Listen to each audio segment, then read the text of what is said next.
Welcome to the Foundry by Forge College. I'm absolutely thrilled you're here today, because we are finally laying the complete blueprint on the desk for our Capstone build.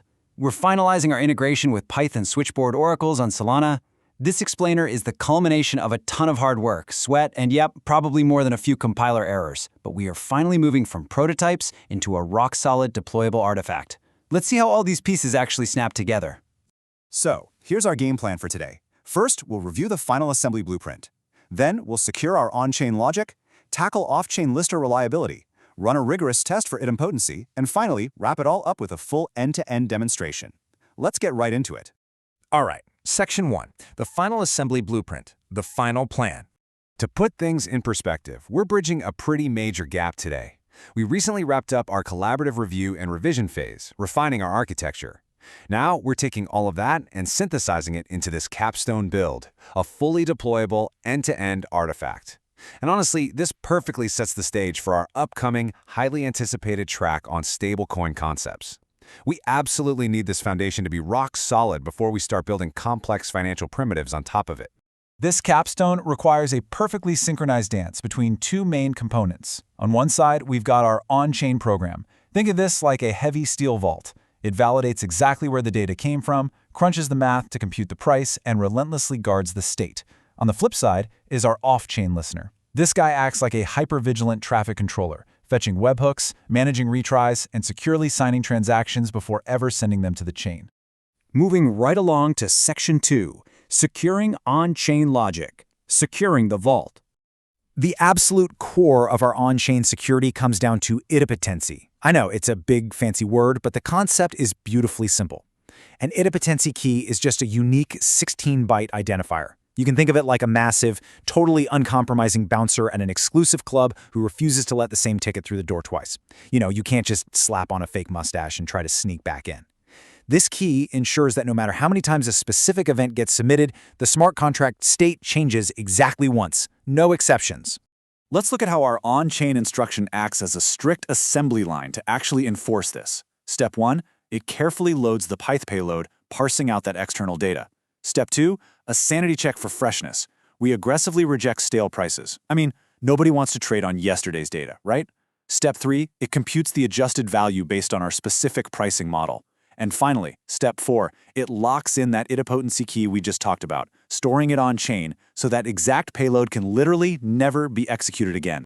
The crucial takeaway here is the number one. The ultimate overarching goal of all these rigorous on-chain checks is to ensure that a single off-chain event results in exactly one and only one on-chain state change. It's the absolute golden rule of reliable blockchain engineering. Next up, Section 3, off-chain listener reliability, ensuring reliability. So, our off-chain traffic controller has a very specific workflow. First, it catches incoming Helios webhook events and extracts that idempotency key. Second, it checks its own durable deduplication store, something like Reddit, for example, to see if it has already processed this specific event. If the coast is clear, Step 3, it builds the instruction, drops in the Pyth account, and signs the transaction with the payer key pair.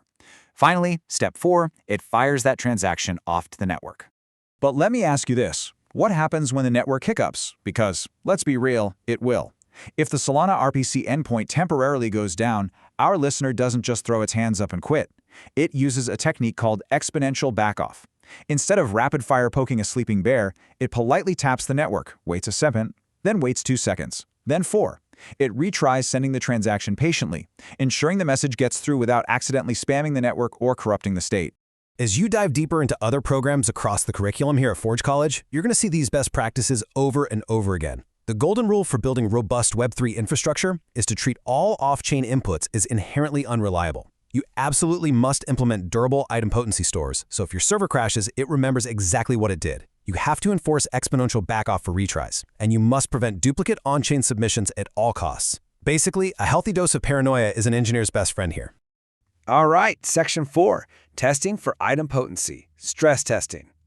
Think of idempotency kind of like a vending machine. If you accidentally bump the purchase button twice because your finger slipped, you shouldn't get charged for 2 sodas and end up with sticky soda all over your shoes, right? Similarly, in our system, replaying a duplicate webhook must cleanly return an already processed log. And most importantly, it has to leave the pricing state completely unchanged. The system just acknowledges the request but says, nope, already handled that, buddy. Here is your literal testing checklist. Don't skip these steps.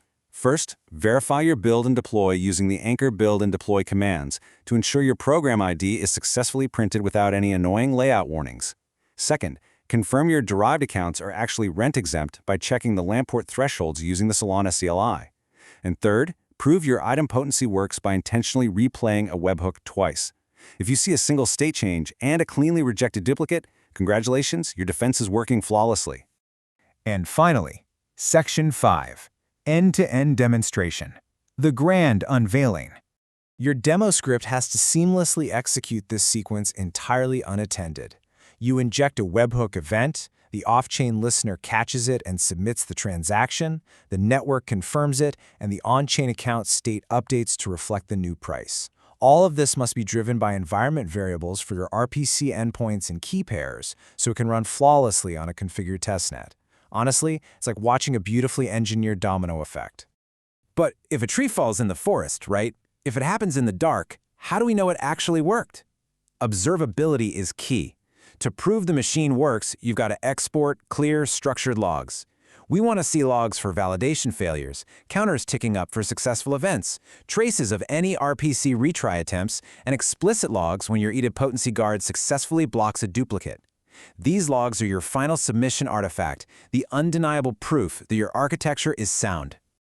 If you take only one thing away from this explainer, please let it be this quote: "Design for validation first. Accept Oracle accounts only when you can rigorously validate their provenance and the freshness of their payload. Explicit checks prevent invalid state transitions, and they make debugging so much more straightforward. Basically, never trust the data blindly. Always verify it on-chain where the truth actually matters." By building this incredibly resilient Oracle pipeline today, you haven't just completed a capstone, you've unlocked the exact foundation needed for the big leagues. Our next topic will dive into stablecoin concepts, which absolutely rely on this kind of flawless, auditable price data. I'd highly encourage you to head over to forge.college to explore that next lesson and keep building your Web3 expertise with us. So, with your on-chain vault secured and your off-chain listener perfectly tuned, I've got to ask, what decentralized financial primitive will you build next?